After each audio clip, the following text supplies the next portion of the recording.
My name is Martha Ellison. I am 71 years old, and I never thought I would be standing in my son's living room, holding a chocolate cake in one hand, while the ground seemed to collapse beneath my feet. It was Connor's birthday. The house was full of relatives, chatter, and the clinking of glasses, but all of that disappeared when my eyes found my 6-year-old granddaughter, Lily. She was sitting in the corner, her head down, a pink baseball cap far too large pulled tight over her tiny face. When she looked up, her eyes brimmed with tears she could not release. My heart told me something was terribly wrong. I knelt down, whispered gently, and lifted the cap. Underneath, her beautiful golden hair was gone. Her scalp was bare, uneven, raw with tiny razor nicks. I froze. From behind me, Kara's voice sang out, wine glass in hand. She laughed. "Do you like Lily's new style? It's modern. She'll live." I should tell you who I am before this story goes further. My name is Martha, and I have spent my entire life working with my hands, sewing dresses and patching clothes for neighbors in Maple Ridge, Ohio. I raised my son, Connor, with the same steady hands, and when my granddaughter Lily was born, I thought my world had been given a second chance at joy. Lily and I have always shared a bond. I brushed her golden hair into braids for school, tied ribbons before Sunday service, and listened to her endless stories about playground adventures. To her, I was not just grandma, I was her safe place. But since Connor married Kara, things changed. Family gatherings became tense, laughter thinned out, and Lily seemed quieter each visit. That night, when I saw her scalp bare under that cap, I realized all the unease I had felt was leading to this moment. Kara strolled across the room as if nothing unusual had happened. She clinked her glass against another cousin's and then turned to me with a smirk. "Don't you think it's chic, Martha? Short hair is in? It's only hair, it grows." Her words felt like ice water poured down my back. I stared at Lily's trembling lips, the way her small hands clutched at my dress as though I were the only lifeline she had left. "Chick?"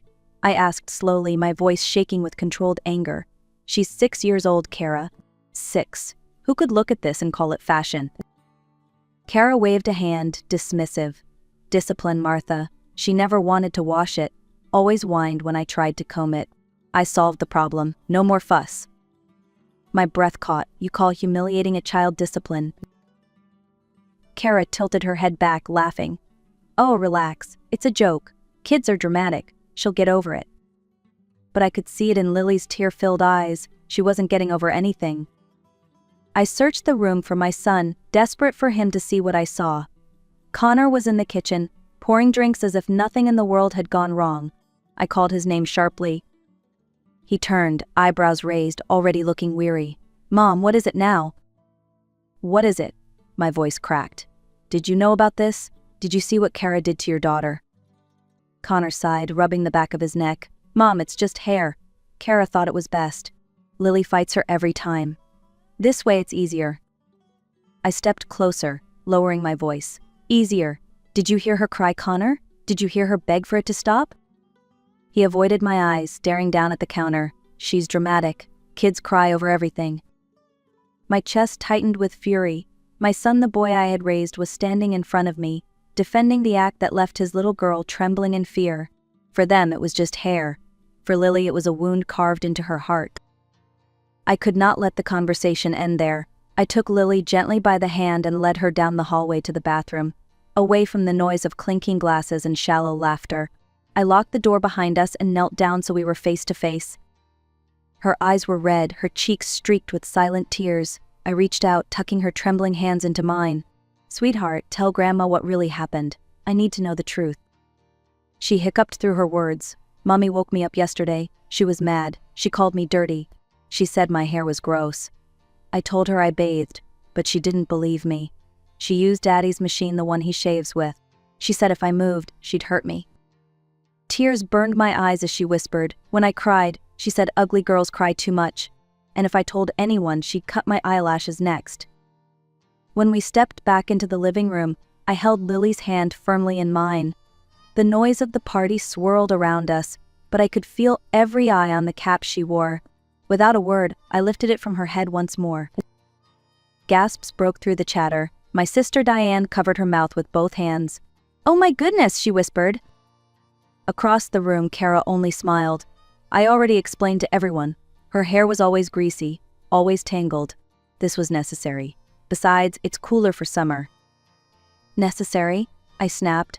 I washed her hair myself just 3 days ago. It was clean, soft, perfect. Do you want to call me a liar too? Before Kara could answer, our neighbor Tom Whitaker, who had dropped by with his wife, stepped closer. His voice was steady, firm. That's not discipline. Kara, that's cruelty. I've coached kids for 30 years and I know the difference. But Kara only laughed, tossing her hair back. Oh please, you're all overreacting. I looked down at Lily. She was clinging to me so tightly her little fingers dug into my dress. Her body shook with every word her mother spoke. I realized then that I could not leave her in that house another minute. We're leaving, I said firmly, pulling Lily close to my side.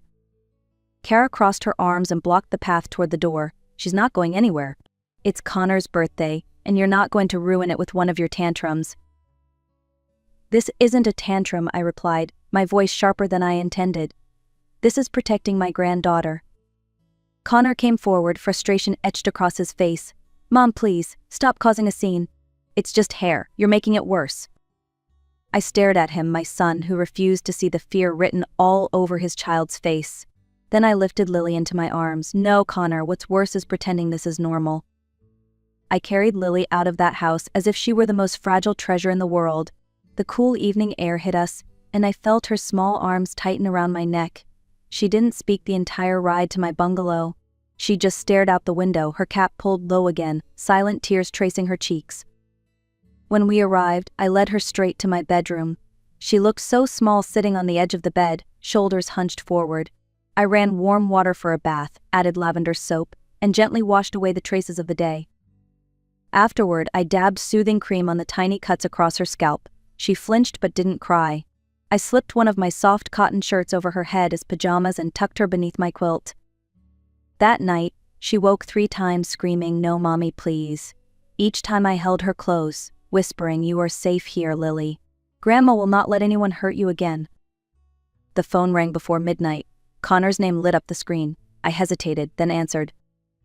"Mom, you need to bring Lily back right now," he said, his tone sharp, almost like I was an employee who had broken the rules.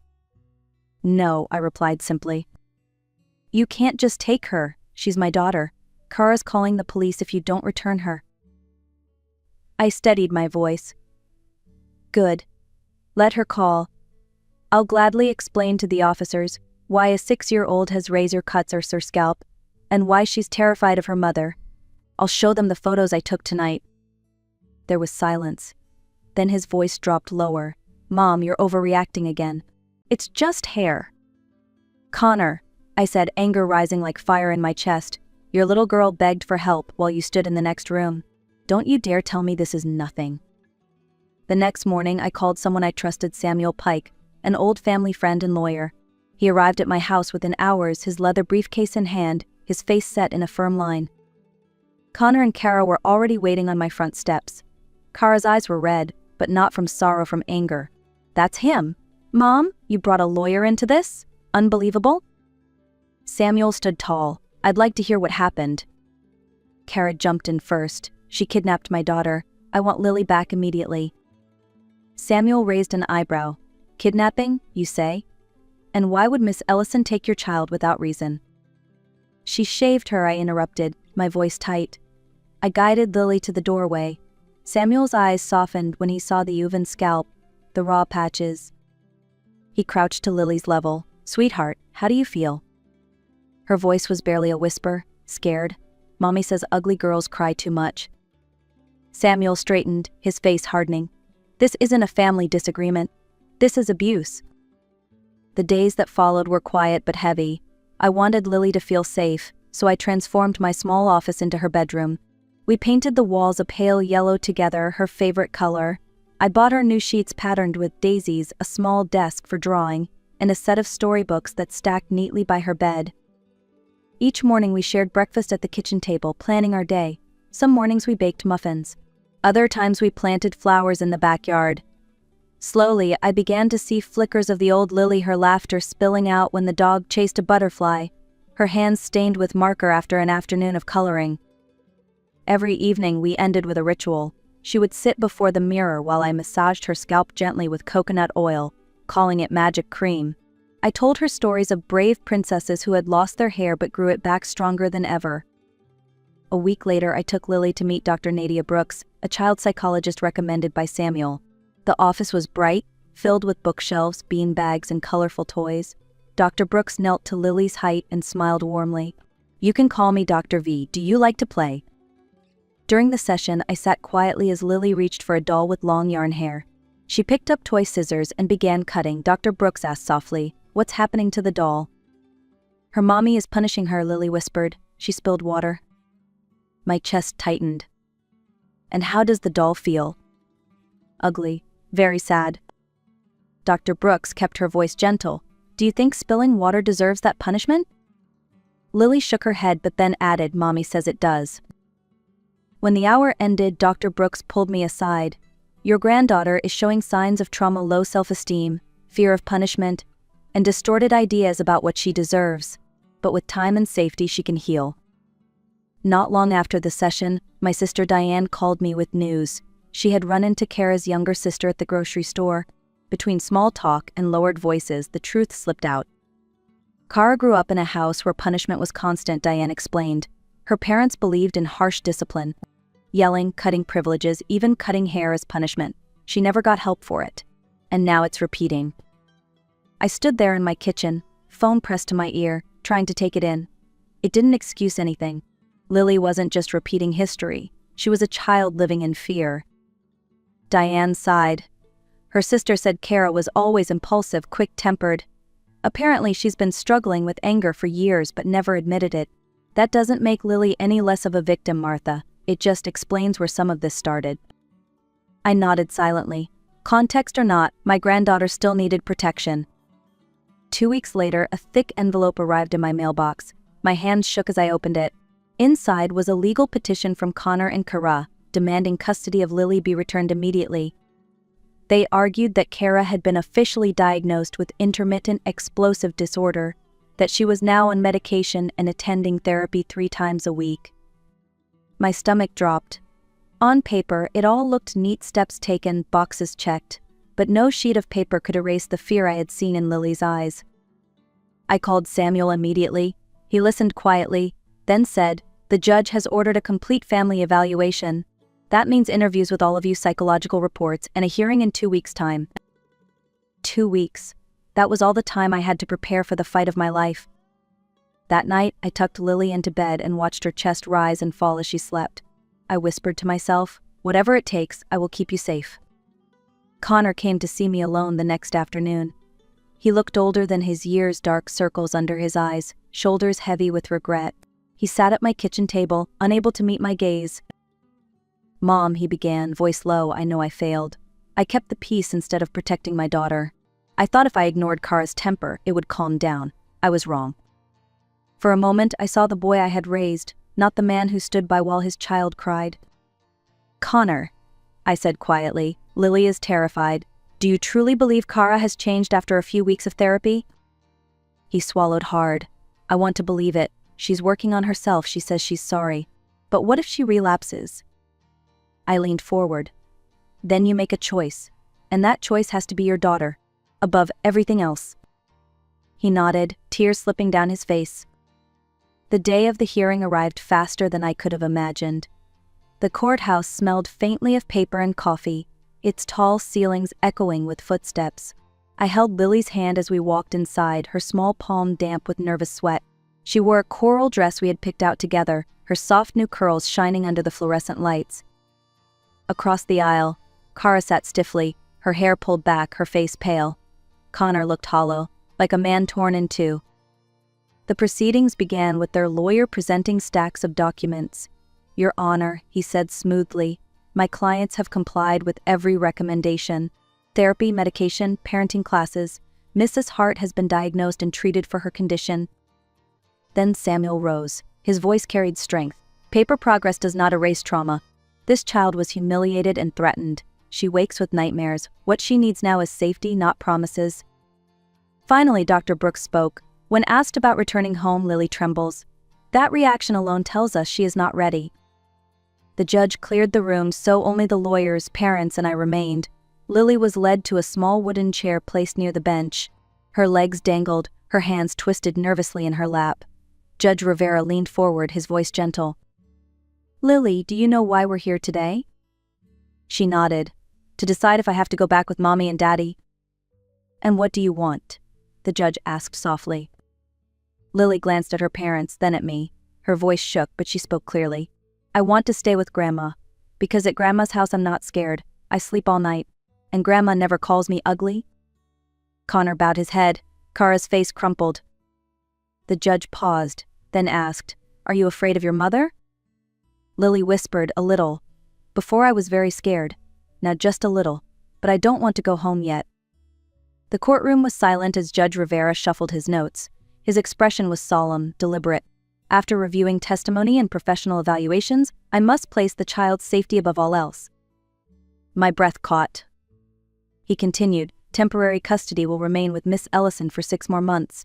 During this time, the parents will have supervised visits twice a week, increasing only with documented progress from therapy. Any further incident that endangers the child will result in termination of visitation rights." Kara broke into tears, her shoulders shaking. Connor pressed both hands over his face, caught between relief and regret. I pulled Lily gently onto my lap. She leaned against me, whispering so only I could hear, "Grandma, does this mean I'm safe?" I kissed the top of her head. "Yes, my love, you are safe now." The weeks that followed felt like sunlight slowly breaking through heavy clouds. Lily's soft curls grew in, framing her face with the promise of renewal. She laughed more often, her drawings returned to bright colors instead of dark scribbles, and the nightmares came less and less. Connor visited regularly under supervision. He knelt low, whispering apologies, trying to rebuild the trust he had let slip away. Kara came too, quieter than I had ever seen her. She no longer defended what she had done. Instead, she whispered to Lily, "You are beautiful. Mommy was wrong." Forgiveness would not come overnight, but Lily was healing in her own time, at her own pace. Every night, as I tucked her into bed, I told her the same words: "You are safe, you are loved. And no matter what happens, Grandma will always be here." Looking back, I realize this story is not only mine, it belongs to every grandparent, parent, or guardian who has ever had to draw a hard line to protect a child. Love sometimes means stepping into conflict. It means saying enough when silence would be easier. For Lily, it was never about hair. It was about dignity, about knowing she is more than the cruel words spoken to her. And for me, it was about proving that even at 71, I still had the strength to fight for what is right. So I ask you, if you believe children deserve safety and respect, share this story. Like this video, leave a comment to tell me where you are watching from. And remember, your voice can be the difference between silence and protection. Because love, real love,